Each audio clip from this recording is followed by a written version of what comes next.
Bismillahirrahmanirrahim. Assalamualaikum warahmatullahi wabarakatuh.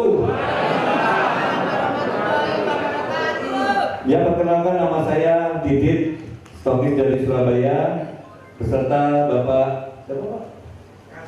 Muji. Oh, Bapak Kasmuji. Pak Muji dari mana, Pak? Saya dari Trenggalek. Gua dari Trenggalek, luar biasa.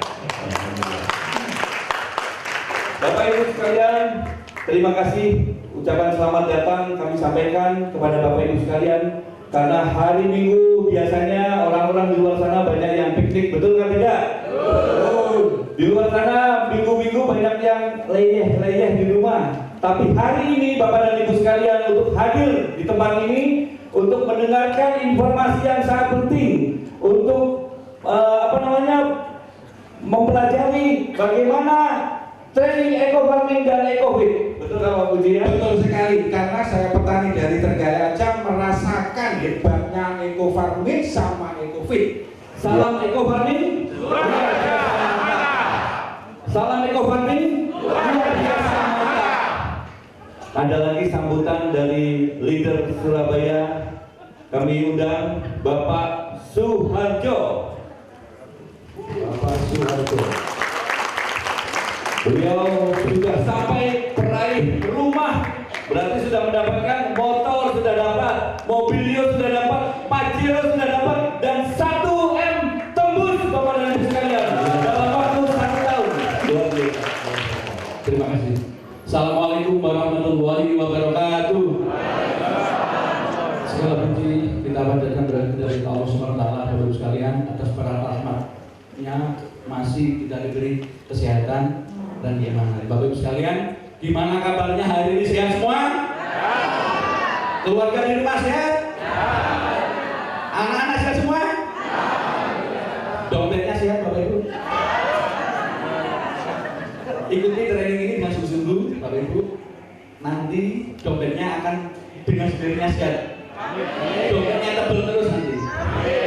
Ya, cukup ini aja sampaikan Bapak Ibu, ikuti acara dengan seksama ya.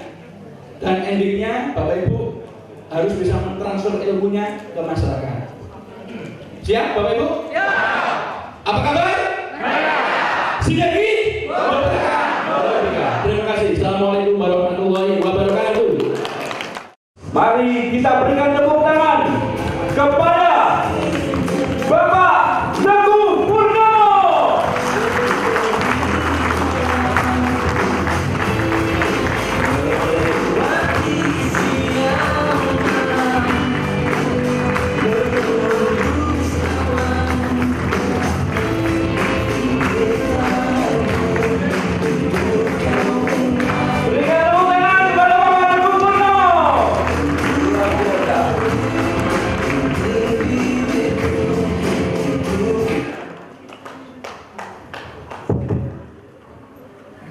Assalamualaikum warahmatullahi wabarakatuh. Saya agak deg-degan, nggak bisa ngomong karena peserta kita yang pertama targetnya cuma 200, sekarang tembus 350. Berarti apa? Produk kita itu sangat dibutuhkan untuk kalangan menengah tingkat ke bawah. Dengan adanya gebrakan dari PPSD, ya, dengan adanya eco farming, ecofit, petani peternak kita semua akan terbantu dengan menunjukkan hasilnya. Maka di sini eco farming bisa terjadi. Nah, ya, terima kasih.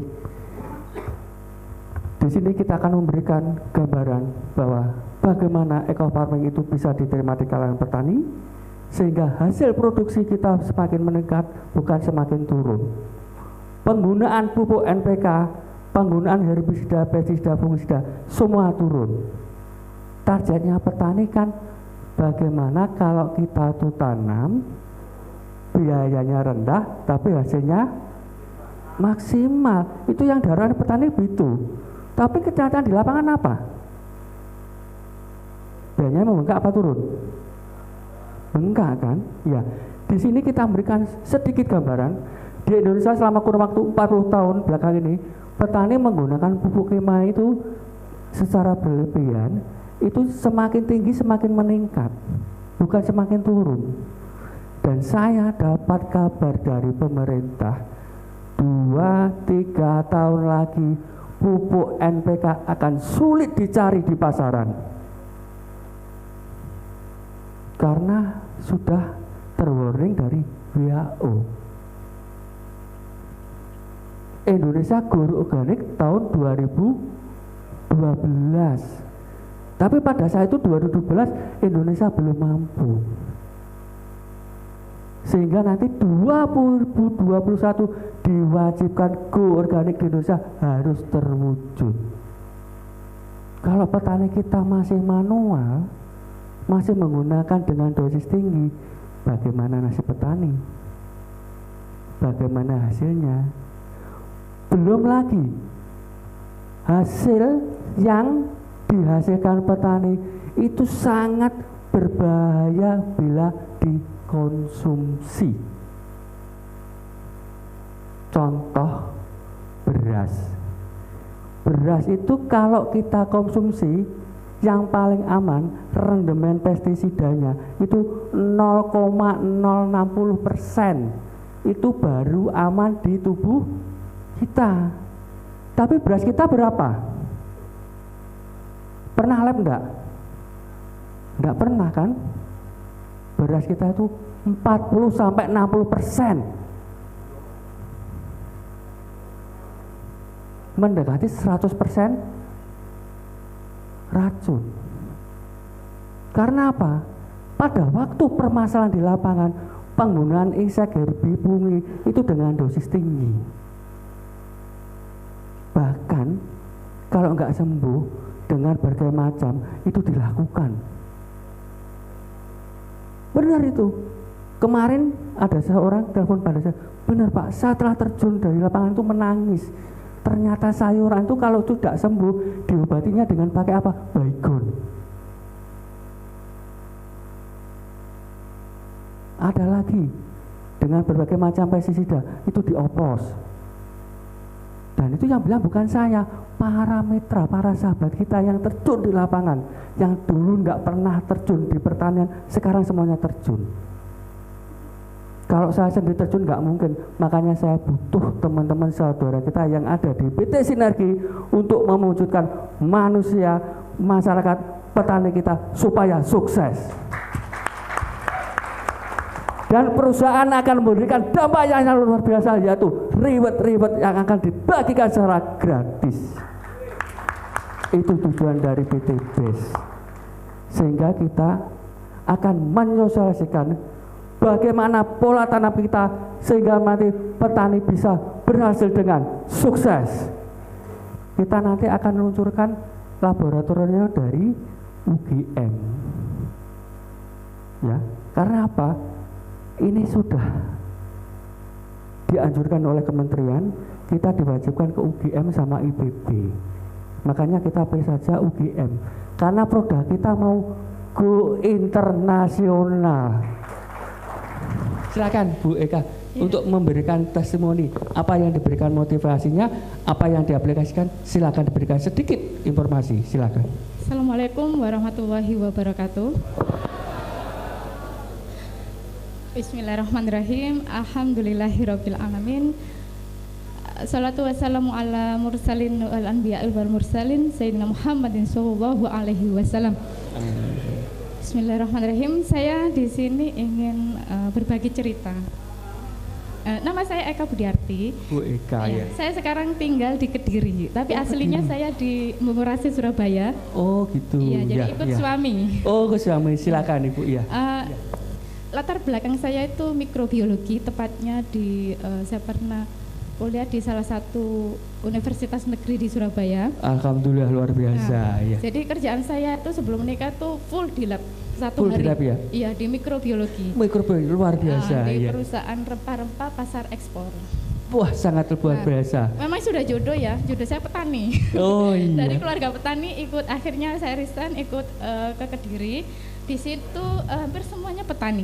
Benar. Tapi saya miris, Di sana itu semua pupuknya menggunakan pupuk kimia, gitu loh. Jadi Ini yang diaplikasikan tanamannya apa? untuk saat ini saya tebu. Oh, tebu. Iya. Ini ya Bu ya. Dan ini tebu umurnya baru sekitar 6 bulan. 6 bulan. 6 bulan kemarin sudah ada yang mau beli bakul itu Ya. dibuat jadi benih. Oh, Ini. jadi benih ya. Benar. Ini tumbuhan yang sudah keberapa ini? Itu dari keperasan yang ke-14. Keteperasan yang ke-14 sudah kayak begini.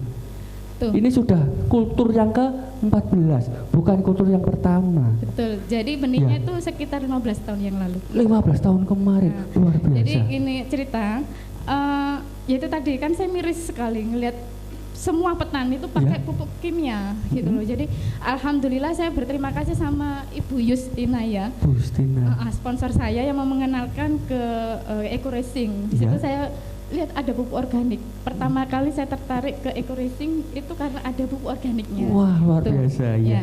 Akhirnya ini ditebang sekitar setelah Lebaran kemarin. Jadi kita juga telat waktu ngocorkan. Iya. Itu sekitar sudah 2 mingguan atau 25 cm. Sudah tumbuh ya? Sudah tumbuh, jadi kita kocorkan aja. Kita nggak semprot, kita kocor.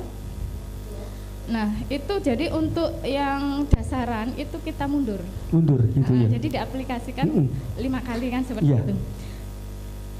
Seorang ibu saya aja, ibu mertua saya, Iya. itu kan lahannya banyak juga tebu, ada singkong. Itu takut pertama itu. Oh, takut itu? Iya. Kenapa? Ya udahlah. Takutnya? Karena, ini kan produk baru, Pak. Iya. Nah, yaudah biasanya pakai itu ya itu gitu. Tuh. Tapi ini perlu diketahui, tahun sebelumnya untuk tanaman ini aja itu saya butuh pupuk kompos, butuh pupuk untuk tetes, pupuk kimia tetes itu. Oh gitu semuanya ya? Itu mahal kan.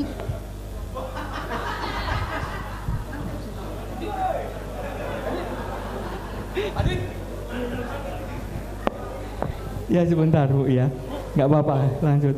Wah ini luar biasa, kita kedatangan tamu Yang mangganya nanti aja Bu, mangganya Iya. Bu, Nah, maaf gitu. Bu, mangganya nanti aja Bu. Iya siap, ya siap Bu nanti, oke siap.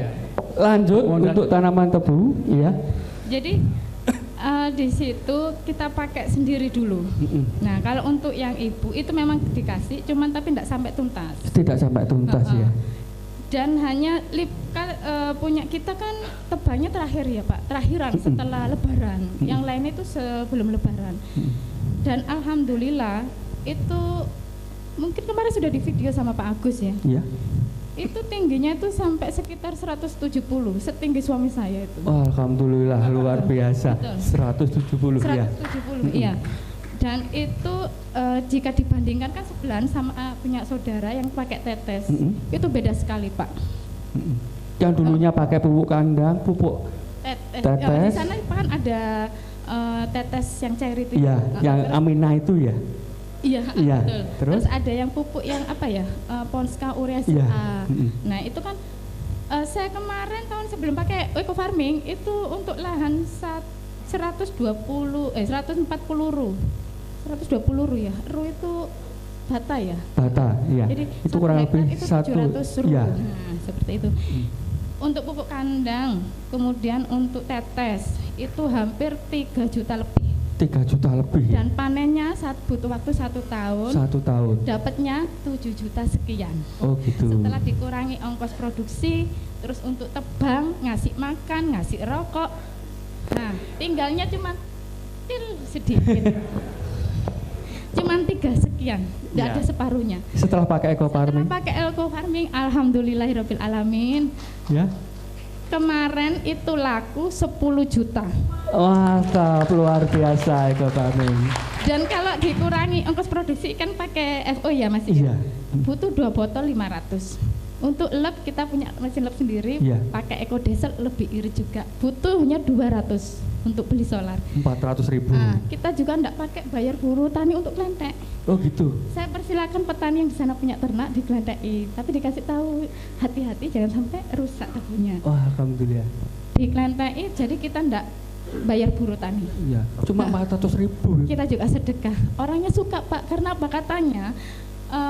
ternaknya kan sapi, Ya. dikasih makan daun tebu yang itu lahap makannya. Bener itu. Itu Komposisi. habis sampai tulang ini loh, apa ya, tulang daunnya yang tengah itu. Iya. Nah, itu kan biasanya kalau yang pupuk tetes itu kan tulang tengahnya kan Keras. disisakan. Iya. Nah, itu sampai habis. Gitu. Dan perlu diketahui juga, itu daunnya kalau tebu bisa dilihat dari awal. Lebih lebar, lebih panjang, lebih lentur. Iya.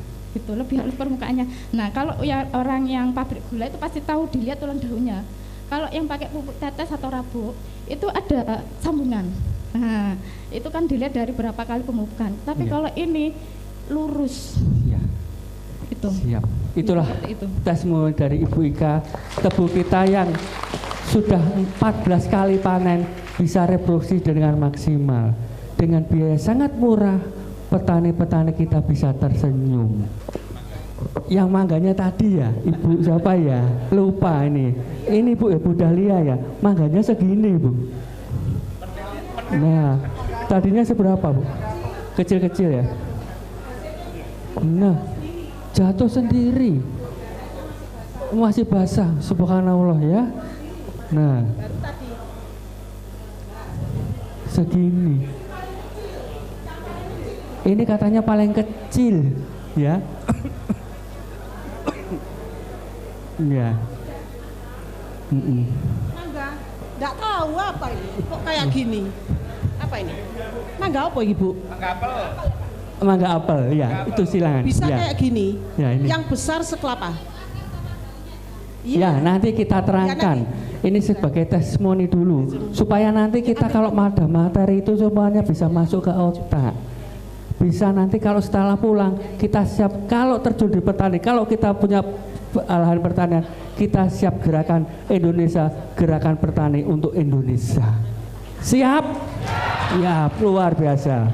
Ini leader dari Probolinggo ya, yang sudah meraih berbagai macam reward ya. Dan saya juga baru kenalnya saat ini juga ya Bu Indah ya. Sering weanan ya. Iya, cuma sering WA-an. Oke. Silakan Bu Indah, silakan. Assalamualaikum warahmatullahi wabarakatuh. Apa kabar Bapak Ibu? Apa kabar Bapak Ibu? Semangat dong. Bapak Ibu, alhamdulillah hari ini kita bisa bertemu dengan Bapak Ibu semuanya karena rancangan Allah, dan yang kedua karena ingin belajar sama beliau tentang eco farming dan eco farming, betul? Awal saya di eco racing masalah pupuk saya ragu. Karena apa? Barang semono rego 200. Bilang Pak Pur. Barang segini harga 200. Pastilah 250, pasti ibu-ibu. Betul-betul apa betul? Tapi hasilnya luar biasa.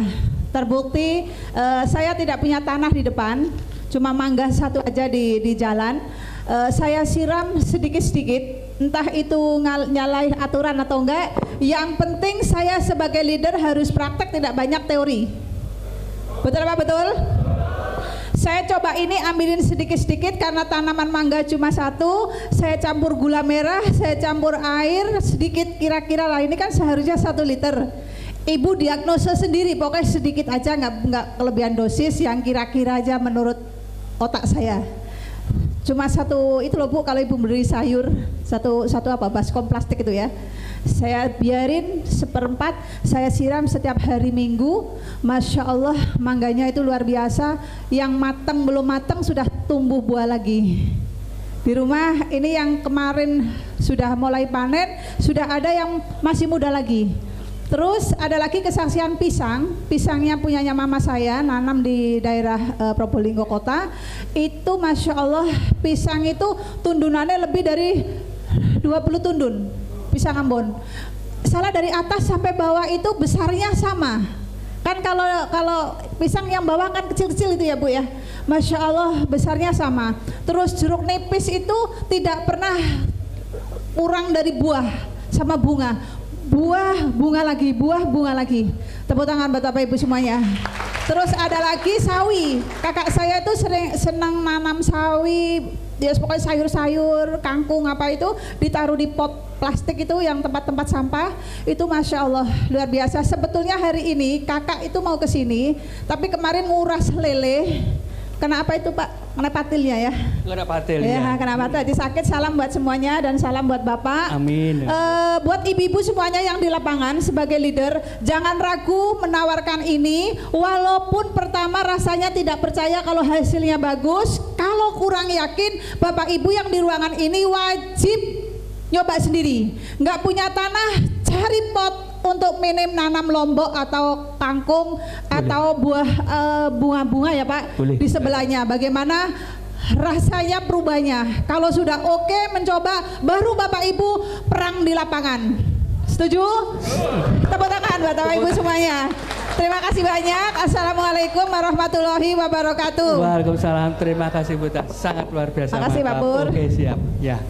Itu sekarang saya minta testimoni itu dari bapak-bapak ya. Silakan ini, silakan Bapak. Nah, silakan nanti satu-satu.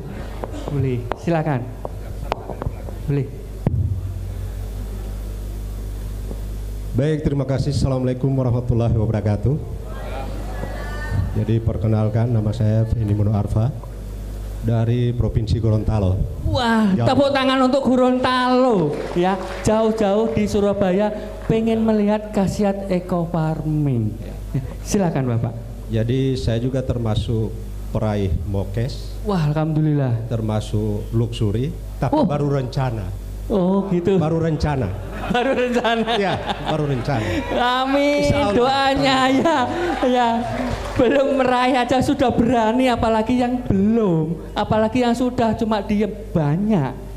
Ya, silakan Bapak. Ya, baik. Jadi saya pensiunan ASN, Pak Teguh. Oh, alhamdulillah. Ya. Jadi saya dari pertanian. Dari pertanian. Ya. Testimoni untuk eco farming, kalau mungkin yang lain-lain menggunakan wadah atau media tanah, saya mencoba pakai sistem hidroponik. Hidroponik, ya. Jadi komoditi yang saya uji ada kangkung, kemudian caisin dan seledri. Ya. Jadi yang satu saya gunakan eco farming, kemudian yang satu atau 5 pipa. Jadi 5 pipa pakai eco farming, kemudian 5 pipa pakai nutrisi A, B yang biasa untuk hidroponik.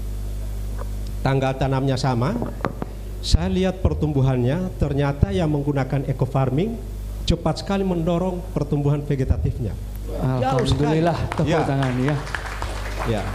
Jadi pada saat umur minggu kedua sekitar 14 hari itu perbedaan antara yang menggunakan nutrisi dengan eco farming itu hampir 14 cm. Wah, Dari tinggi ya, dari bedanya tinggi. Pak ya. Ya, bedanya. Iya. Kemudian juga dari populasi. Itu juga lebih besar populasi yang menggunakan eco farming. Ya. Jadi saya berkesimpulan bahwa eco farming ini memang sangat cepat sekali untuk mendorong pertumbuhan vegetatif. alhamdulillah ya, memang Itu yang pertama. Kemudian yang kedua, mungkin Bapak terutama ibu-ibu barangkali tahu bunga anggrek ya. Bunga anggrek itu susah sekali, bukan susah ya, tapi lama kita menunggu pertumbuhan akar baru, pertumbuhan vegetatifnya, sampai pertumbuhan bunganya, susah. Tapi karena keinginan saya untuk membuktikan bahwa eco farming ini bisa juga untuk bunga, saya coba di bunga anggrek. Jadi anggrek vanda, kemudian dendro juga dengan anggrek bulan. Jadi yang tetap menggunakan nutrisi atau Ya, pupuk benar, atonik, Pak. kemudian yang lainnya itu saya gunakan eco farming. Saya amati itu. Sebelum menggunakan eco farming, karena kebetulan istri saya juga hobi Oh iya. anggrek. Jadi saya bersama-sama sebelumnya itu mengamati pertumbuhan akarnya itu 1 bulan baru muncul sebelum eco farming. Tapi ketika saya gunakan eco farming, ternyata saya amati 2 minggu itu sudah mulai muncul 2 akaran baru. minggu. Ya, sangat berbeda dengan yang menggunakan pupuk atonik. Ya. Jadi itu. Hanya barangkali dari saya Pak Teguh, karena saya ingin membuktikan dan menjelaskan kepada para petani, saya belum bisa menjelaskan secara panjang lebar soal pengaruhnya terhadap buah. Ya. Karena yang saya amati itu kan cuma sayur, kemudian dengan bunga. Ya. Nah, mungkin barangkali sebentar Pak Teguh bisa menjelaskan. Walaupun tadi kan testimoni sudah ada ya. Nanti kita jelaskan di slide. Jelaskan di situ. Ya. Jadi saya kira itu saja. Saya kira sama juga dengan yang sebelumnya. Jangan kita ragu menggunakan eco farming. Terima kasih. Siap. Wassalamualaikum warahmatullahi wabarakatuh. Terima kasih Pak. Assalamualaikum warahmatullahi wabarakatuh. Nama saya Imong Norendra dari Malang. Malang, iya. Kebetulan saya pelaku developer sejak bertemu Pak Pur di Malang 2 bulan yang lalu Pak. 2 bulan lalu ya. Dibeli resep beliau. Semua bukti yang ada di YouTube ratusan ribu itu betul semua. Ya. Jadi memang benar eco farming meningkatkan kualitas tanaman dan produksi, biaya dan sebagainya. Silakan. Dan ini menjadi salah satu jurus terutama bagi mitra-mitra member sinergi untuk percepatan. Ya mohon maaf Pak Pur, sejak adanya eco farming tim kami bergerak laju pertumbuhan RO dan FO. Alhamdulillah, tepuk tangan ya. Dan yang jelas juga kebetulan sejak bertemu Pak Pur saya diberi resep trik terutama terhadap tanaman-tanaman yang berpenyakit. Saya sudah demplot cabai di seluruh kecamatan Wonosorejo Banyuwangi itu kena penyakit. 3 minggu sembuh Pak. Jeruk di Batu, Malang, Raya, Kabupaten sekitarnya Pak 2 minggu sembuh. Alhamdulillah. Tapi sebelum dikasih informasi itu diketawain atau bagaimana? Ya, untuk itu Pak malah hampir ditebang Pak tanaman jeruk itu Pak. Oh, hampir ditebang ya. Satu lagi yang sangat berkesan kemarin di pepaya California. Iya. Itu jenis pepaya yang rentan penyakit. Begitu menyerang batang kering, daun kering, akhirnya busuk Pak. Ya. Dan 1 bulan tewas. Mati ya Pak. Saya ketemu diketawain, tubuhnya cuma kecil, bermain air, apakah bisa menyelesaikan penyakit? Kalau itu bisa, 99% saya akan pakai produk itu. Kebetulan beliau klien saya itu salah satu pedagang besar pepaya, membina petani di Malang Raya sekitarnya. Cukup 1 minggu Pak sembuh. Bahkan alhamdulillah awalnya saya diketawain karena juragan itu sudah mendatangkan berbagai insinyur pertanian Pak. Sudah datang Pak ya. Betul. Ya. Menangani itu Pak, tidak ada yang bisa Pak. Tidak ada yang bisa Pak ya. Biaya obat apapun sudah sangat maksimal. Iya. Cukup berapa Pak? Cuma 1 tubuh nggak selesai Pak. 1 tubuh tidak selesai. Tepuk tangan iya. 1 aplikasi seminggu ya sembuh Pak. Alhamdulillah. 2 minggu membuka semua, bertunas semua. Minggu ketiga berbuah. Wah. Dan tidak rontok. Banyak dan juga. Tepuk tangan untuk Pak Ibu. Kenalkan, nama saya Habib Zulfadli Assegaf. Mungkin kalau tim-timnya Ibu Rini sering lihat foto saya. Habib Zulfadli Assegaf, dulu gambarnya agak hitam, sekarang agak putih. Alhamdulillah. Kenapa? Karena hitam. Dulu kan nggak dapat mokes, sekarang Habib Zul sudah dapat 3 mobil. Yo, tepuk tangan. Oke. Kaitannya dengan eco farming, saya susah banget nelpon beliau. Kadang saya telepon di jalan, saya telepon lagi, bentar lagi meeting. Jadi saya baca literatur terus, kurang lebih 3 bulan lalu ya. Iya Pak. Produk ini keluar, saya baca. Saya bukan petani, saya tidak pernah nanam, saya tidak ngerti ilmu tanaman.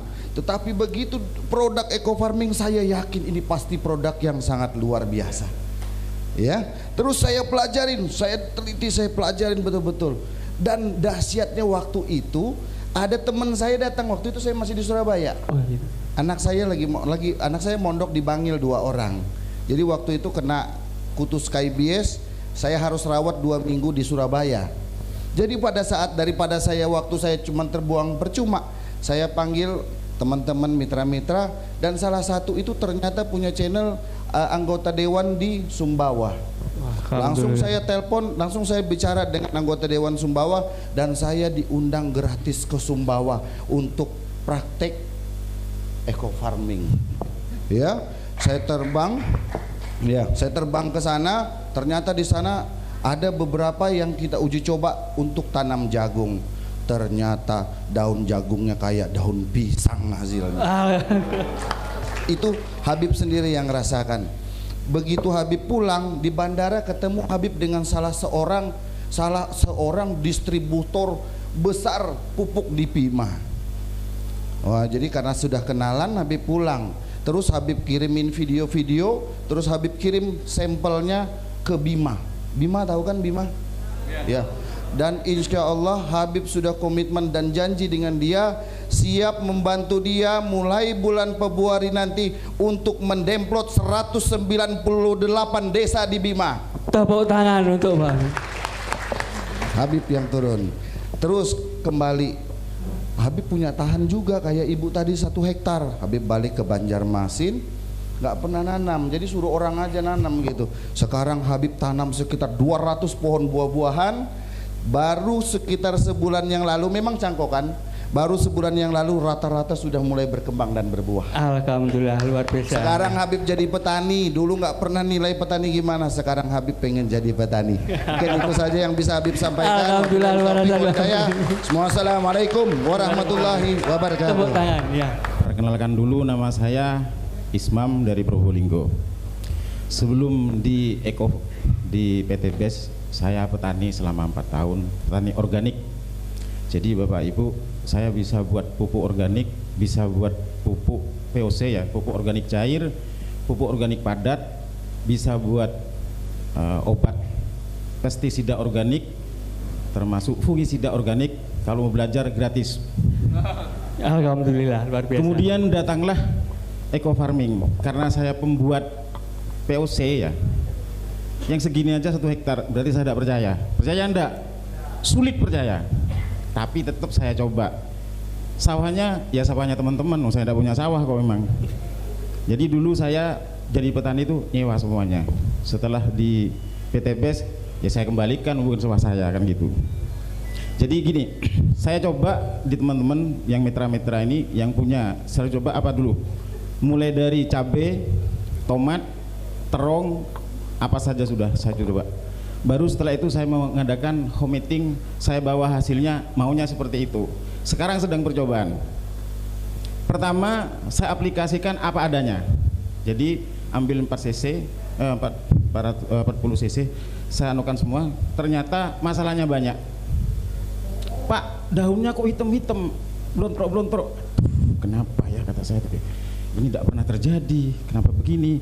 Setelah diairi ternyata berarti eco farming itu kebanyakan mungkin nitrogen. Jadi saya di Probolinggo panasnya bukan main. Jadi karena panas berarti eco farming kurang cocok di Probolinggo, begitu. Tepuk tangan dulu untuk Probolinggo yang panas. Kemudian saya berpikir, ini kalau saya tangkarkan bisa mungkin. Karena kemarin-kemarin saya pakai M4, ngerti M4? Yang harganya seliter 25.000, 25.000. Eco farming berapa? 250, berarti berapa kali lipat? 10 kali lipat. Moga-moga menurut saya paling tidak kegunaannya 10 kali lipat. Akhirnya saya beli tong, bukan beli, saya sudah punya banyak ya. Tong 150 literan biru plastik, saya isi air kelapa 35 liter, tinggal beli ke pasar aja sudah. Kemudian saya isi tetes 30 liter, tetes 30 liter. Bisa dicoba nanti. Ya, air kelapa 31 satu drigen itu, kemudian tetes 30 liter. Itu saya jadikan satu, saya masukkan, kemudian saya kasih air kira-kira 140 liter. Jadi ada ruang masih. Ada ruang di atas itu. Saya oplos, nah kemudian saya masukkan eco farming. Tiap sore saya buka, kan masih ada des, jadi ada apa gas, ya? Ya? Ada gasnya. Itu biasanya 2 minggu. Ternyata setelah saya coba itu 4 hari sudah habis. Nah, artinya itu bisa dipakai. Oke, saya mulai pakai sudah. Pertama saya cobakan dulu milik saya dulu, karena takut tidak fungsi kan, malu kan gitu ya. Saya punya kelengkeng, belum berbuah sudah saya cangkok. Saya punya kelengkeng, belum berbuah saya cangkok semua. Apa kata teman-teman? Itu sampai kiamat tidak mungkin berbuah. Saya kan paling suka tantangan. Saya bilang, koyok Gusti Allah, ya katanya. Akhirnya sesuai dengan ilmu saya di pertanian bahwa daun itu hanya menyerap 10% dari pupuk. Tapi kalau akar itu memang sudah mulutnya tumbuhan. Akhirnya saya kocor di bawah, saya semprot di atas. Alhamdulillah sekarang sudah ngembang. Tepuk tangan untuk Eco Farming. Gambarnya ada, cuma mau saya anukan enggak bisa gitu ya. Kemudian bagaimana kalau dengan yang lain-lain? Saya cobakan di ini bibitnya cabai. Saya menggunakan Asia. Jadi bibit yang beli dari toko itu saya perlakukan secara organik. Setelah saya nyuruh juga yang mitra itu, sekarang tingginya 150 meter. Tepuk tangan. 1,5 meter. 1,5 meter. 1,5 meter. 1,5 meter Pak ya. 1,5 meter. Ya. Kemudian yang tomat lanjarannya itu 2 meter. Itu biasanya kan pendek, tapi dengan Eco Farming lanjarannya 2 meter. Tepuk tangan untuk Eco Farming. Bisa dibuktikan itu. Kalau tidak berhasil, telepon saya nanti. Caranya mungkin keliru. Sekarang terong. Terong itu per buah, per batang itu ada sampai 90 buah. Satu pohon Pak ya? Satu pohon 90 buah. Biasanya cuma 40. Untuk yang cabai bisa 200 sampai 250 buah. Tepuk tangan Eco Farming. Jadi itu kehebatan Eco Farming. Tadi bicara penangkaran tadi ya, itu bisa dibuat atau dijual ya. Coba kita pikir 140 liter itu paling banyak biayanya Eco Farming 250, tetes sama air kelapa itu palinglah semuanya 500. Iya. Kalau saya jual per liter 25.000 kali 140 liter itu 3.500.000. Dengan satu Pak ya. 3 juta. Kalau jual ke daerah atas, Sukapura ke atas itu kalau pupuknya murah tidak mau beli. Pupuk apa itu? Jadi saya jual 50 60. Berapa? 7 juta. Alhamdulillah. Bagi Bapak Ibu yang pinter sales, sudah jual aja sudah, tangkarkan saja sudah. Dah saja. Assalamualaikum warahmatullahi wabarakatuh. Sukses Pak. Ya. Perkenalkan, nama kami Widi Widayat dari Kota Nganjuk. Hari ini saya tepat sekitar 25 hari. Saya gabung tanggal 26 bulan, sekarang bulan November ya Pak, Oktober, 26 Oktober saya tepat gabung di Hotel Viva Kediri. Jadi saya gabung di tanggal itu. Kemudian setelah itu hari Seninnya saya langsung aplikasi Eco Farming. Jadi kebetulan kami punya kebun jeruk ya, saya katakan kebun karena visi kami pengen menjadi pengusaha perkebunan. Jadi ada 200 indukan pohon jeruk Pak. Terus kemudian kita cangkok rata-rata 150 sampai 100. Singkat cerita saya punya sekitar 1000 cangkokan kebun jeruk nipis ya, jeruk nipis. Permasalahan yang terjadi adalah mulai hujan kemarin 2019 hujan itu kami mengalami kendala yang namanya kupu putih. Jadi kupu putih itu menyerang secara sporadis di satu titik tapi menyebar secara universal Pak. Efek dari kupu putih itu adalah meninggalkan telurnya dikasih kimia susah untuk mati, terus kemudian air kencingnya atau ludahnya saya tidak tahu itu menimbulkan bekas hitam mulai daun tertutup hitam pekat sampai batang. Akhirnya saya terus mencari kata orang apa pupuk kimia saya masukkan. Saya tidak akan sebut nama pupuk kimianya, yang jelas mulai serbuk, mulai cair, mulai apapun saya coba gitu ya. Akhirnya setengah putus asa karena mengalami hampir 50% habislah ini saya mungkin seperti itu karena pada layu, daun pada rontok semua, ibaratnya impian saya yang pengen menjadi besar mulai terpupus karena apa? Sudah mulai mati. rontok ya. Singkat cerita, setelah saya pakai eco farming, tanggal 26 saya gabung, 27 saya semprot aplikasi setiap 3 hari. Ya. Jadi saya murni pakai eco farming saja sama air, Pak. Ya. Jadi tak jadikan eco farming itu 1 liter, 1 tub seperti ajaran Ya. Bapak. Ya. Saya 1 tub, terus kemudian saya gerojokan ke air sumur Ya. sawah. Setelah itu saya pasang diesel, kemudian saya kocor, Pak. Setiap 3 hari, setiap 3 hari saya kocor, setiap 3 hari saya kocor, total sampai sekarang kurang lebih sudah 8 atau 10 kali kocor. Ya. Detik ini yang saya lihat, pertama, batang yang sudah menghitam dia mengelupas, padahal itu susah untuk dikelupas. Jadi sudah kelet jamurnya, funginya sudah kelet, itu lepas sendiri. Jadi bersih, mulus. Pertama, daun yang sudah tertutup hitam-hitam itu, kena itu sekarang lontok bahasanya, kemudian bersih semula, fresh lagi. Yang ketiga, yang daun-daun yang rontok itu sebagian sekarang tumbuh dan lebih banyak daun. Dan yang hebat menurut saya adalah daun jeruk nipis itu sepengetahuan hanya segini. Setelah itu 8 kali penyemprotan pengocoran ya, saya semprot dan saya kocor. Maksudnya gini, karena dieselnya pakai pengambil besar, kemudian selangnya kecil segini, jadi otomatis ketika nyemprot sekalian nyemprot dan ngocor gitu maksud saya. Itu adalah daunnya segini kayak daun mangga. Loh, daunnya bisa melebar dan memanjang dan tebal. Terus yang terakhir adalah ada 1 pohon itu yang kerdil bahasanya, Pak. Jadi kerdil, jadi dikasih pupuk apa aja, jenis pupuk apa aja, warnanya tetap kuning, kerdil. Kenapa kerdil? Karena kebanyakan saya potong cangkok itu tadi, jadi kerdil sama sekali. Akhirnya saya kasih semprot terus 8 kali kocor 3 hari sekali, sekarang menghijau sehijau-hijaunya. Alhamdulillah, luar biasa. Dan saya yakin percaya bahwasanya pilot project ini akan kita videokan, karena before-nya sudah kita videokan, sudah kita simpan, sudah kita kirim ke rekan-rekan. Nanti saya insya Allah awal Januari atau pertengahan Januari akan saya launching hasil dari farming yang dikatakan beliau. Saya pernah tanya sekitar 2 minggu yang lalu sama panjenengan, Pak, kira-kira daun sama buahnya banyak mana nih kalau saya aplikasi ini? Beliau bilang akan lebih banyak buahnya. Harapan saya daunnya jumlahnya akan kalah dengan buah dari penyemprotan eco farming ini. Terima kasih. Mohon maaf. Assalamualaikum warahmatullahi wabarakatuh. Ya.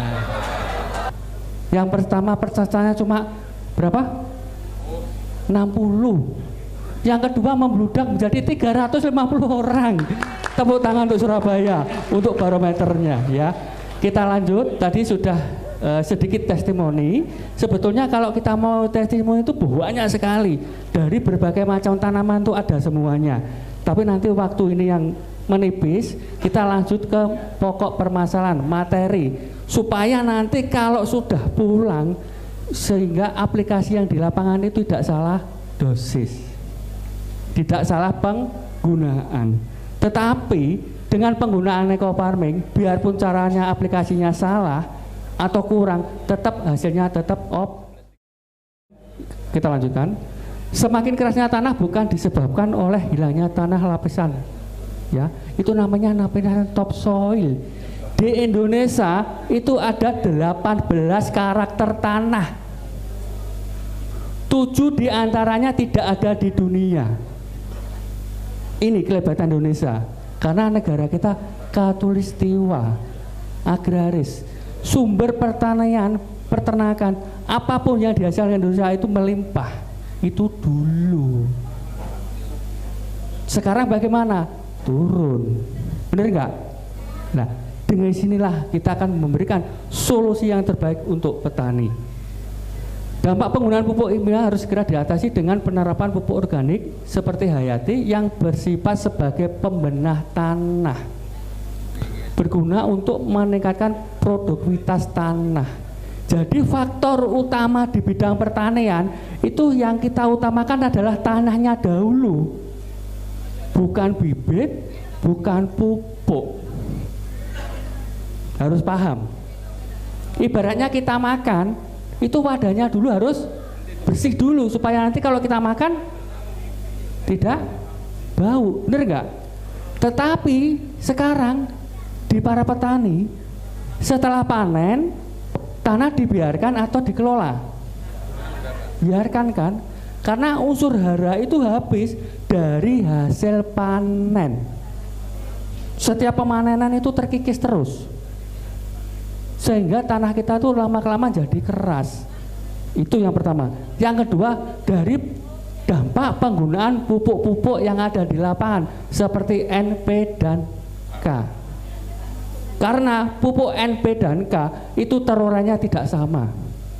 Pupuk N itu terurannya 2 hari, pupuk P itu terurannya 12 hari, dan pupuk K itu terurannya 14 hari. Nggak sama kan? Dari 12 ke 14. Pada saat tanaman vegetatif tumbuh, yang dibutuhkan K nunggu berapa? Ya nggak mungkin. Pada saat tumbuh dibutuhkan P, tumbuhnya berapa? 12 hari, nggak mungkin.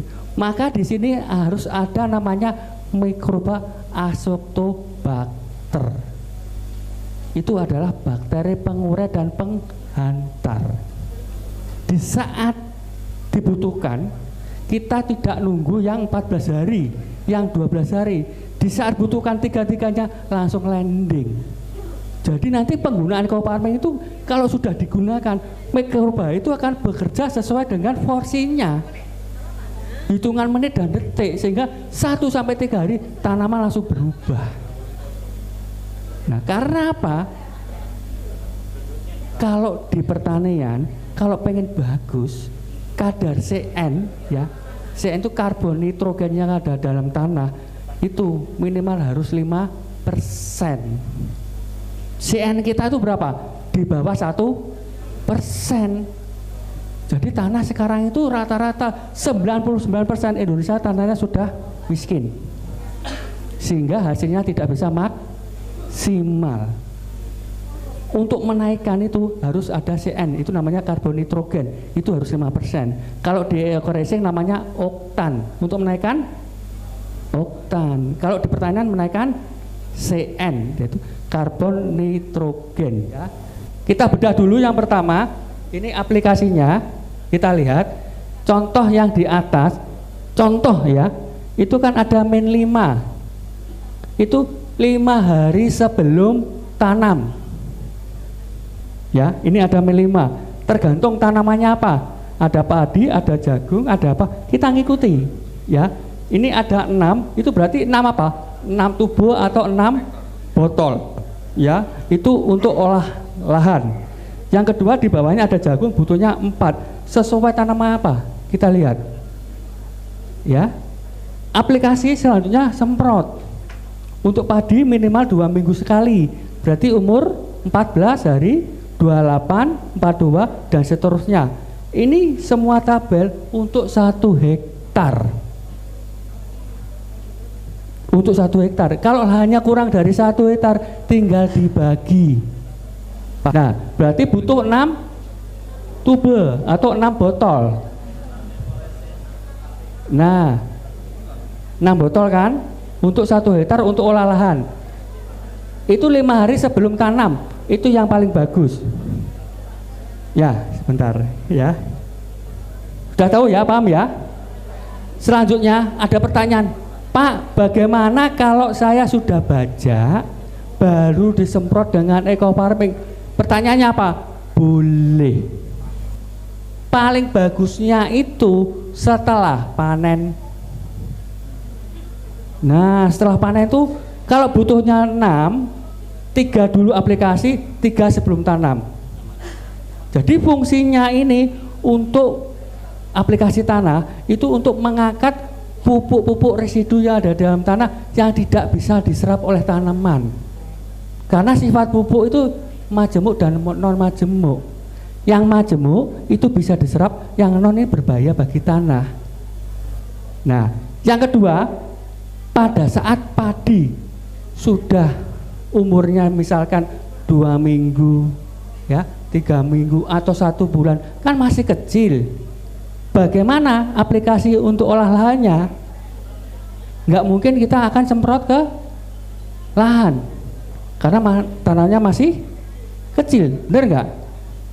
Caranya begini, sebidang tanah itu airnya yang di dalam airan sawah itu dibuang dulu, ya, dibuang, lalu ini diaplikasikan dulu ke dalam biang, ya, campur ke dalam air, lalu dikocorkan ke air yang mengalir, yang masuk ke airan sawah.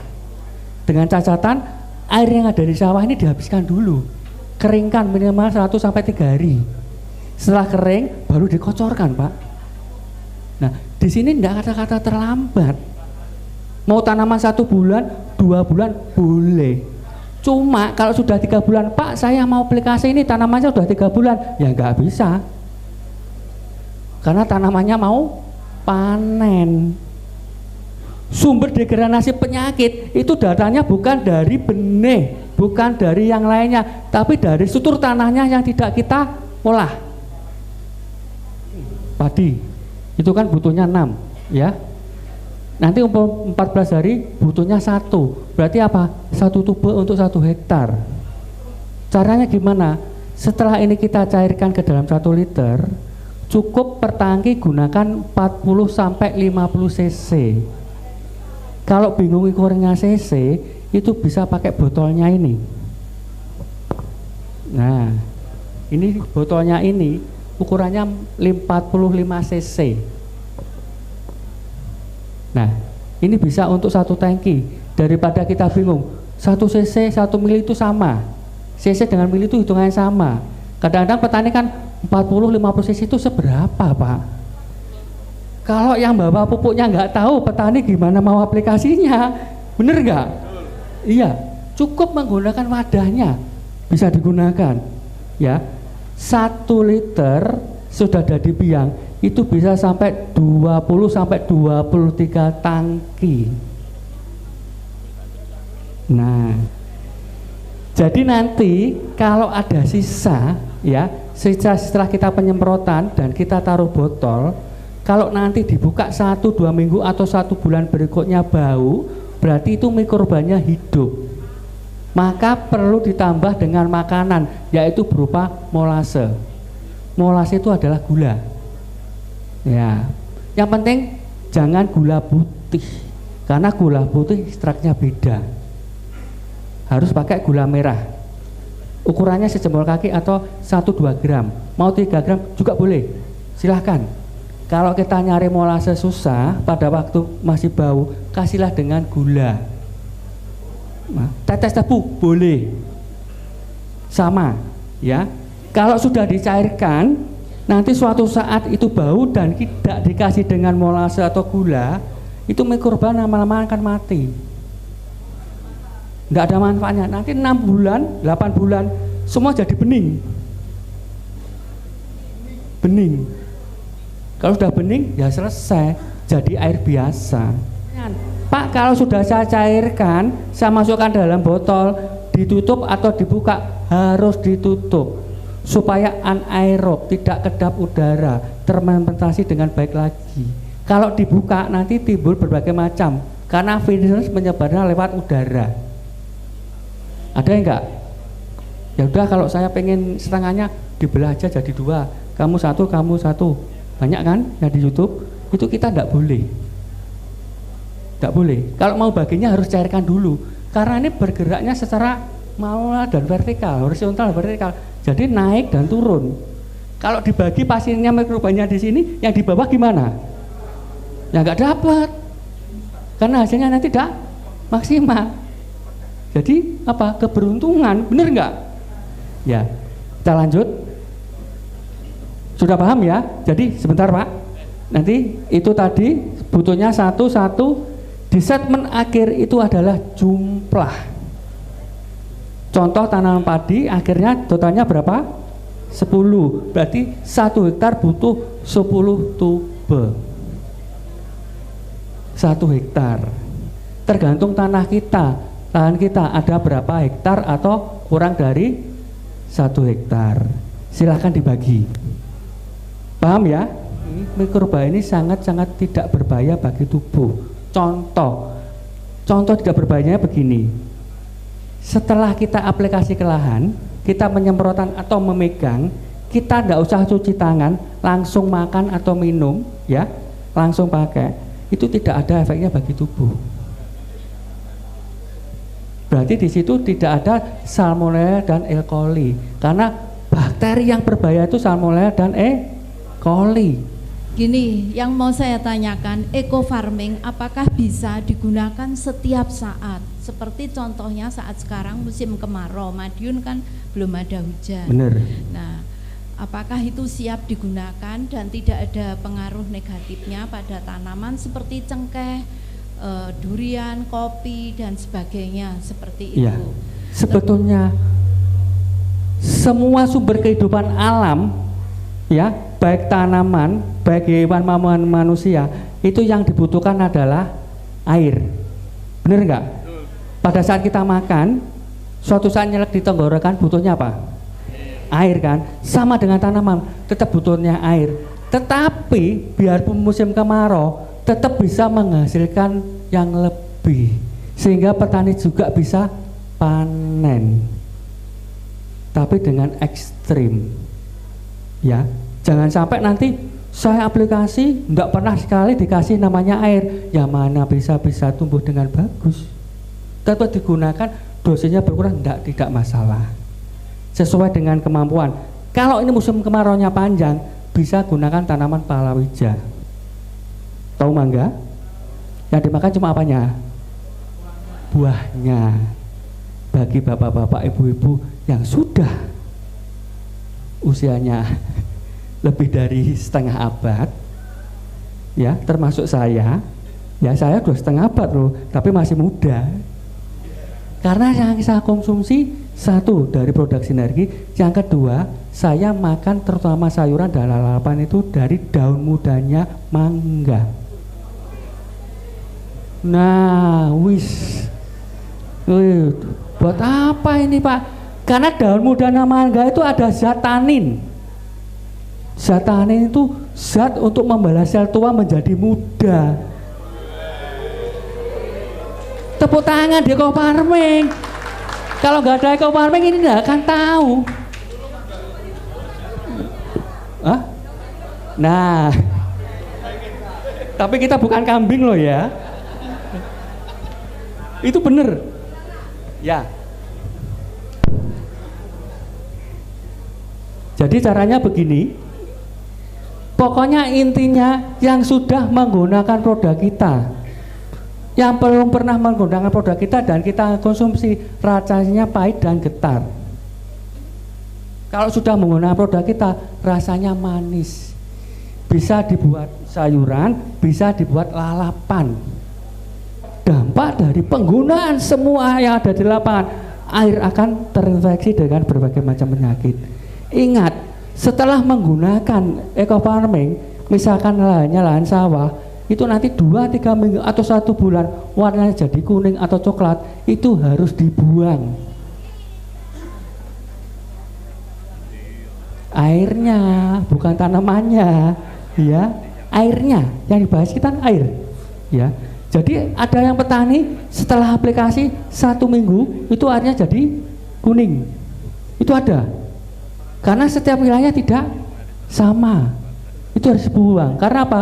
Residu yang ada di dalam tanah, zat kimia dalam tanah itu keluar. Paham ya?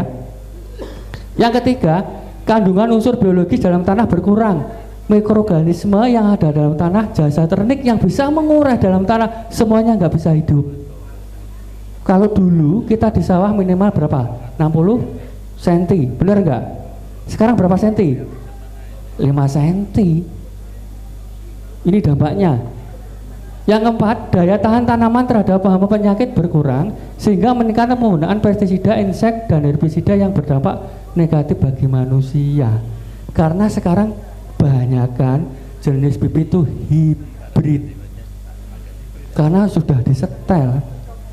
Kalau nanti pada masa vegetatif pertumbuhan terjadi berbagai macam penyakit. Nah, cara mengatasi bagaimana supaya ini bisa teratasi? Pengolahan tetap pakai eco farming. Yang kedua, penyemprotan penggunaan aplikasi untuk tanaman diwajibkan pagi hari dan tidak boleh sore hari. Nah, jam 5 sampai jam 10 siang, paling lambat jam 11 siang. Karena stomata mulut daun pagi tanaman itu bukanya pagi. Kalau sore itu menutup. Makanya butuh proses namanya nitrifikasi. Sehingga terjadi namanya fotosintesis, memasak masakan pada daun. Stomata itu buka, butuhnya nutrisi. Tetapi di kalangan masyarakat petani pagi-pagi dikasih apa? Obat. Bener nggak? Itu banyak terjadi karena petani sudah biarnya aja pagi-pagi udah beres. Sebetulnya dari semua pun itu paham, dari penjual produk itu semuanya paham. Karena ini omset ya dibiarin. Ya. Penggunaan insek fungi pesti itu sebaiknya dilakukan sore hari di area sawah sebelum ditanam kan dibajak supaya apa? Supaya gembur. Kalau sudah ada tanaman tumbuh, tanahnya yang bajak siapa? Jadi jawabannya tadi apa Pak? Bener. Jadi penggantinya pembajak setelah ada tanaman adalah mikroorganisme, jasad renik yang ada di dalam tanah. Itu bentuknya kecil, sangat luar biasa, tapi kemampuan sangat luar biasa. Mikroorganisme atau mikroba. Fungsinya untuk menetralkan, menguraikan kandungan residu pupuk kimia yang tidak bisa diserap oleh tanaman. Nah, silakan Pak. Ini hadiahnya, bisa dipraktekkan di rumah ya. Setelah mikroorganisme itu berubah mengangkat pupuk raja dalam tanah, maka di situ akan tumbuh namanya cacing. Cacing itu sebagai mengurai, pendongkrak supaya tanaman itu jadi subur. Ya. Tetapi kalau kebanyakan cacing juga berbahaya karena cacing bisa merusak akar. Ya, terutama bukan akar tunjang tapi akar serabut. Selanjutnya apa yang dibutuhkan? Belut. Tahu belut? Belut itu sebagai roda penggeraknya motor, ya, bagi traktornya petani. Jadi dia itu membuat lubang. Nah, ini terus di lahan seperti roda. Nah, belut itu hewan hermafrodit berkelamin ganda. Nah, Allah itu sudah berikan yang luar biasa. Sebetulnya di semua agama itu ada, terutama di Al-Quran itu semuanya sudah ada, ya. Dan anehnya belut itu tidak pernah berkelahi, tidak pernah bermusuhan. Iya, karena berkelamin ganda. Saya amati dan kita teliti. Contoh ini belut, pada waktu ini betina, ini pejantan, ini kawin. Ya pejantan langsung jadi betina. Ya itu kuasa ilahi, rahasia Allah, saya juga nggak tahu. Ya, nanti yang betina setelah melahirkan langsung jadi pejantan, otomatis, karena hewan berkelamin ganda, hermafrodit, dan ini ditujukan untuk penggerak motor pertanian yang ada di dalam tanah. Nah kalau tanah kita tandus, siklus semua nggak bisa hidup, mana bisa kita pertanian kita seimbang, bener nggak? Nah ini tujuannya dari belut. Karena di situ nanti setelah dia tumbuh memberikan lubang-lubang, ya, pada saat air habis atau pemupukan itu kan harus dihabiskan dulu untuk dilakukan apa? Pemupukan kan? Kenapa pemupukan di sawah itu airnya harus dihilangkan, tidak ada apa? Harus dihilangkan, tidak ada air. Karena apa? Supaya nggak mengalir benar. Yang kedua, secara optimal bisa merasuk ke dalam tanah. Karena di situ nanti terjadi namanya KTK, kapasitas tukar kation. Paham? Paham nggak? Jadi nanti kalau petani nyebar lahan ke lahan, pupuknya ditebar, pupuknya kan hilang. Itu kalau diamati hilangnya kemana? Kan sudah airnya nggak ada.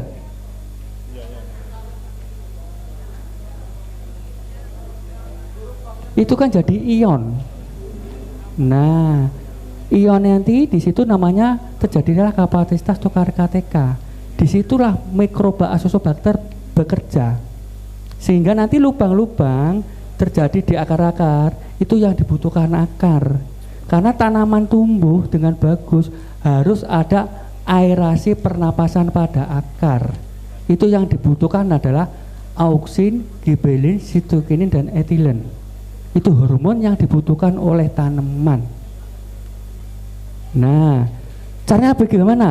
Kebanyakan tadi Pak Imo sudah bilang, kalau masalah jamur, virus, bakteri itu kan sangat sulit dihilangkan. Tetapi dengan ekofarming juga bisa diatasi. Karena di sini ada namanya agen hayati. Nanti ada ya. Yang kedua, di dalam kandungan itu kan ada namanya zat aktif. Zat aktif itu bisa tumbuh, bisa dilakukan dengan apa caranya? Cukup gunakan sunlight sama sabun colek. Dosisnya cukup 1 sendok teh, tidak boleh lebih. Ya, 1 sendok teh sunlight, 1 sendok teh sabun colek, lalu kasih air kocek, masukkan ke dalam tangki, kasih ekofarmingnya 50 cc, semprotkan. Itu untuk segala macam mengatasi jamur. Ya, itu terutama yang paling bahaya di jamur tanaman cabai. Di situ ada keriting, ada bule, ya. Terus ada pate, ada yang nanti buahnya bercak-bercak itu jamurnya sangat luar biasa. Jadi ekofarmingnya kalau sudah dicairkan ke dalam biang 1 liter, patokan per tangkinya cukup menggunakan botolnya aja nih Pak. Jadi sudah dicairkan ke dalam 1 liter air, cukup ini sebagai takarannya per tangki. Nah, jadi nggak usah bingung-bingung. Ini botolnya ini kurangnya 45 cc. Jadi 40 sampai 50 cc ya cukup ini aja. 1 liter itu bisa sampai 20 sampai 23 tangki.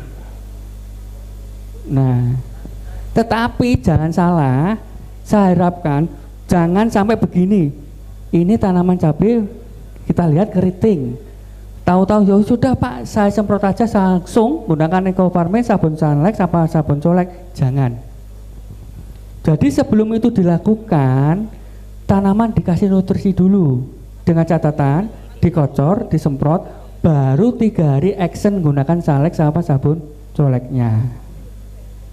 Penyemprotan dilakukan pada waktu yang paling tepat itu sore hari.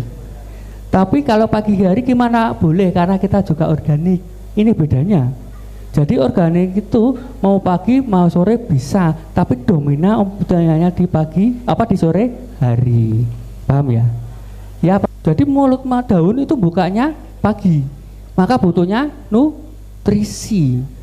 Nah, kalau oleh lahan itu bisa pagi, bisa sore, bisa siang. Karena dominannya pekerjanya ekofarming itu di malam hari. Untuk dosis tanah. Ini bedanya di sini. Ya. Paham ya? Semua petani kalau nanam padi musuhnya adalah rumput. Tanam padi tumbuh rumput, pasti kan? Kalau tanam rumput belum tentu tumbuh padi. Itu tuh otomatis. Tetapi dengan adanya ekofarming, jadi begini, pada saat dikasih ekofarming tanah kan gembur. Otomatis nanti kalau kita pembersihan penyangan gulma atau rumput itu dari akar paling ujung itu terangkat, sehingga nanti tidak bisa tumbuh lagi. Tapi kalau tidak, tanahnya tidak subur, ya nanti penyiangan pembersihan akan tumbuh lagi. Karena apa? Akar yang paling bawah ini tidak bisa kecabut. Nah, inilah unsur hara esensial yang ada di ekofarming, terutama hara makro utama, hara makro sekunder, hara mikro. Ini yang ada di pupuk ekofarming. Karena hara makro utama itu adalah nitrogen N, fosfor P, dan kalium adalah K. Sumbernya dari apa? Dari udara, tanah, terutama dari pupuknya NPK, urea, TSP, KCl, dan lain-lain. Jangan salah prediksi di lapangan. Banyak petani-petani Kalau sudah menggunakan produk eco farming, penggunaan PK tidak sama sekali, itu salah. Ya, jadi kalau kita pengen tanaman kita baik, hasilnya melimpah, kebutuhan makro dan mikro itu harus terpenuhi. Kalau makronya harus dosisnya kecil, nggak usah banyak-banyak, sehingga penggunaan bisa dikurangi 75% dari penggunaan semula. Karena apa? Karena doktrin petani sudah menggunakan pupuk itu tidak setahun 2 tahun, tapi puluhan tahun. Kalau kita hilangkan total, nanti tanahnya drop, tidak bisa hasil yang lebih. Yang disalahkan siapa? Eco farming. Paham ya? Ya, caranya bagaimana? Tak kasih tahu. Pada saat contoh stat kita itu di 50%. Ya, paham maksudnya? Karena lapisan tanah kita tuh ragamnya ada 18 jenis. Contoh padi, ya, biasanya 100 kilo dalam satu petak. Contoh, yang digunakan 50%-nya berarti berapa? 50 kilo. Tetapi 50 kilo nanti dikurangi lagi 50%. Jadi berapa? 25. Yang diaplikasikan 25% dulu pupuknya, ya. Kalau 25% ini bagus, ya sudah, nggak pakai. Tetapi kalau 25% kurang bagus, bisa ditambah yang sisanya 25%. Itu caranya begitu. Jangan langsung 75%. Karena struktur tanah kita itu tidak sama.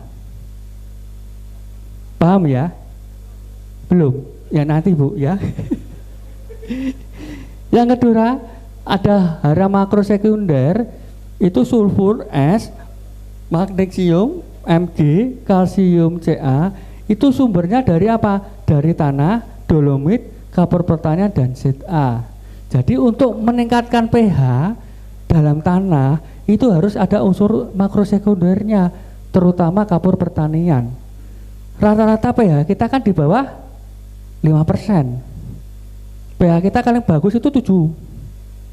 Nah, supaya nanti pH kita bagus, supaya unsur Cn-nya itu jadi meningkat, harus ada kehidupan yang ada di dalam tanah, yaitu mikroorganisme atau mikroba.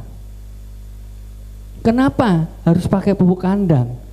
Karena unsurnya itu banyak sekali pupuk kandang itu. Tetapi pupuk kandang yang di lapangan sekarang tidak higienis. Contoh, pupuk kandang yang di lapangan apa? Ayam rata-rata. Ayam itu bukan pupuk kandang, itu adalah sampah. Nah, itu nanti padi timbul berbagai macam masalah. Gulma, penyakit, virus, bakteri, semua akan tumbuh di situ. Terus caranya bagaimana supaya jadikan pupuk itu jadi steril dan bagus? Itu harus diolah dahulu kalau punya pupuk kandang. Cara ngolahnya gimana? Direbus dahulu.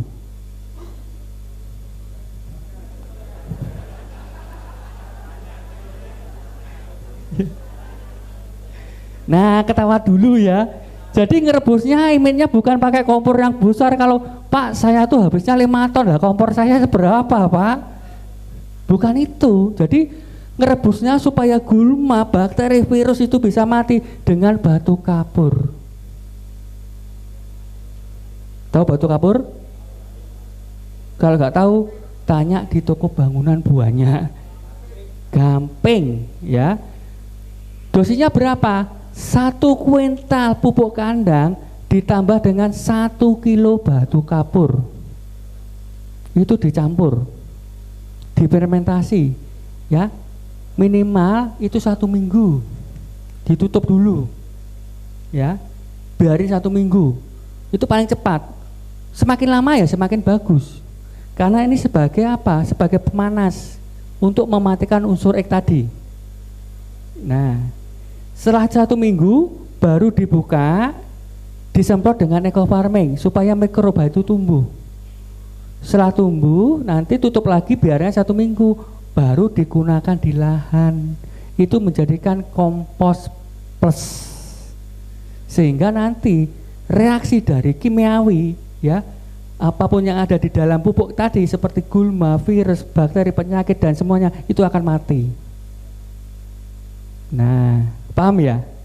Kalau ada pupuk kandang jangan langsung dilakukan di lapangan, itu berbahaya. Nah, iminnya kan direbus pakai kompor kan, Bu, adanya berapa? Nah, bengong, ya, pasti, bener nggak? Bener, tapi rebusnya pakai batu kapur, paham ya? Nah, lanjut, hara mikro, boron, seng, mangan dan lain-lain itu sebetulnya sumbernya yang dibutuhkan tanaman ini mikronya itu dari tanah, kompos, pupuk kandang dan bokasi. Tetapi pertanyaannya, 1 hektar itu rata-rata harus menggunakan minimal maksimal 3 ton pupuk kandang. Ya kalau 1 hektar, kalau lahan kita 10 hektar berapa Pak? Berarti 30 ton. Itu kan pertanyaannya. Jawabannya, sekarang yang dipakai itu ternaknya siapa Pak? Saya terus butuh sapi berapa Pak? Bener enggak? Ya kan? Apa yang dasar khawatir? Ya, kandungan yang ada di eco farming itu 1 botol itu setara dengan 1 ton pupuk kandang. Kalau bawa 10 berapa? 10 ton. Tinggal di saku, mau atas mau bawah, sudah. Nah, dan kalau diaplikasikan langsung sempurna, karena ini diurai secara biologis. Kalau pupuk kandang 1 biaya pengangkutan, ya, biaya tenaga kerjanya. Setelah ditabur berbagai macam tumbuh masalah. Terus bagaimana nasibnya petani? Mau pemanen atau mau tengkurap? Bener nggak?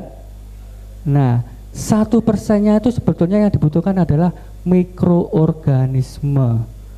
Di sini ada contohnya Bacillus, ya, Acinetobacter, alga, pegagan, semuanya ada. Dan di sini ada 28 macam rempah yang ada di Indonesia. Dari ujung barat, dari ujung timur kita olah jadi 1. Dan penambahan kunyit yang terutama yang dari India. Unsur esensial sudah saya terangkan kayak tadi. Unsur esensial jika dianalogikan pada manusia ibaratnya menu makanan 4 sehat 5 sempurna. Ya, persamaan manusia dan tanaman itu sudah saya bilangkan tadi. Nasi itu seperti dari NPK dari 3 unsur tadi, ya. Sayuran, daging, buah, susu dan vitamin, kalsium, sulfur, magnesium, Fe yang tadi, ya. Sehingga pupuk organik super aktif ini untuk pencegahan hama tanah itu juga ada. Jadi eco farming itu 1, ya, ada POC, pupuk organik cair. Yang kedua berbasis mikroorganisme. Yang ketiga berbasis apa? Hayati. Nah, 3 fungsi, 1 macam. Biasanya pupuk yang di pasaran itu kalau 1 macam 1 jenis, 1 macam 1 jenis, 1 jenis. Nanti pakai hormon 1 jenis lagi, makanya petani bingung. Nah, cukup 1 semuanya ada. Kalau hayati fungsinya untuk apa? Untuk penangkal radiasi terhadap hama dan penyakit untuk tanamannya. Kalau untuk tanahnya sebagai pengurangan penggunaan NP dan K. Ya, yang kemarin sore-sore juga dapat telepon dari Papua, langsung dari bupatinya. Dan alhamdulillah sekarang satu-satunya Papua baru mengadakan agrowisata pakai jeruk badi eco farming. 3 tahun tanam tidak bisa berbuah. Setelah kita lakukan uji trial dan aplikasi suntik akar, buahnya lebat. Dan kita juga disuruh datang ke sana. Kalau saya datang kemana-mana kan nggak mungkin. Makanya kita butuh Saudara butuh sinergi supaya nanti calon miliarder ini bisa geber pertanian di tanah air kita. Siap? Siap. Kalau petaninya nanti sukses, mau nggak mau petani kaya, yang memberikan informasi pasti kaya. Karena nanti apa? Progres dari sinergi, semua reward akan tembus. Nah, kebutuhan tanaman itu dari udara, air, sinar matahari, unsur hara, makhluk hidup lainnya. Ini kebutuhan saya sangat dominan. Ini harus ada. Misalkan kalau kebutuhan ini kurang, tetap hasilnya tetap optimal, tetap panen. Ya, banyak yang dilakukan di luar Jawa yang kemarin dengan ekstrim, yang cuaca panas tinggi, tetap ekofarming menghasilkan yang lebih, biarpun kekurangan unsur tanaman ini, unsur haranya ini. Ini faktor dominan. Ya, coba nanti yang sudah punya ekofarming, tanam di tanaman di rumah, jangan dikeluarkan, masukkan ke dalam ruangan, cuma kasih lampu aja. Berani nggak? Media tanahnya ada 3, dari batu bata, bangunan, boleh, pasir sama tanah. Aplikasikan untuk uji coba di rumah,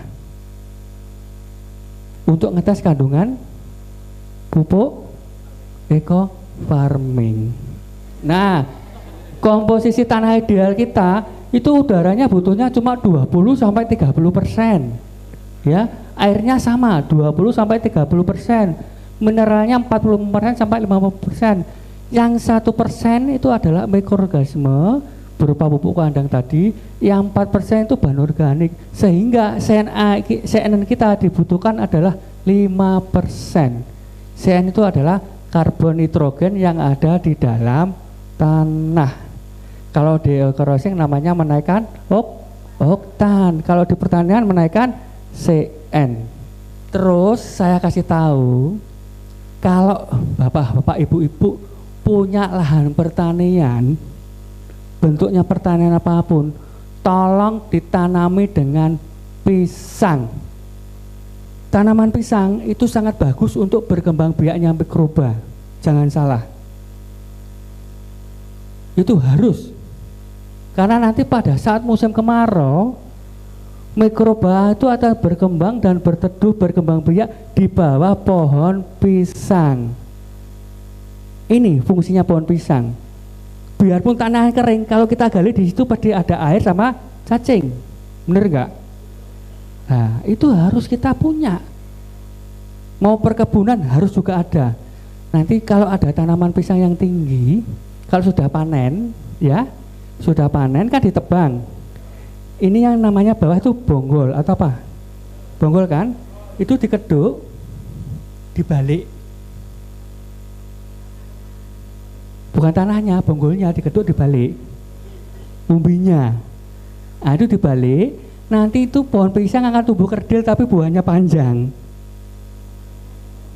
Kalau Anda ada di ekofarming nggak akan dikasih ilmu. Makanya datang di ekofarming. Ini hukumnya wajib. Kita siap break dulu, nanti kita lanjut lagi. Semangat ya. Wassalamualaikum warahmatullahi wabarakatuh. Baik, tepuk tangan untuk Bapak Teguh Purnomo.